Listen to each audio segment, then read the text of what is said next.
खड्डा वाचवण्याच्या प्रयत्नात रिक्षा थेट नदीपात्रात, पेणमधील रिक्षा चालकाचा मृत्यू। पेण खोपोली रोडवरील भोगवती नदीजवळील हनुमान मंदिर परिसरात आज दुर्दैवी अपघात घडला। खड्डा चुकवण्याच्या प्रयत्नात हा अपघात घडला असून या घटनेत एकाचा मृत्यू झाला तर एक जण जखमी झाला आहे। मिळालेल्या माहितीनुसार रस्त्यावर पडलेला खड्डा वाचवण्याच्या प्रयत्नात रिक्षा चालकाने वाहन डाव्या बाजूला घेतले, मात्र त्या ठिकाणी कोणताही संरक्षक कठडा नसल्याने रिक्षा थेट नदीपात्रात कोसळली।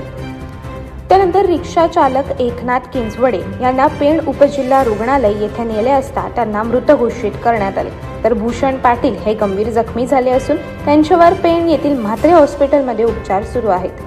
दरम्यान स्थानिक नागरिकांमध्ये तीव्र संताप व्यक्त होत असून संबंधित ठिकाणी रस्त्यावर मोठा खड्डा पडलेला होता। याबाबत वारंवार राष्ट्रीय महामार्ग बांधकाम विभागाच्या पेण शाखेकडे तक्रारी करूनही दुर्लक्ष करण्यात आल्याचा आरोप नागरिकांकडून केला जात आहे। या हलगर्जीपणामुळेच हा अपघात घडल्याचे बोलले जात आहे।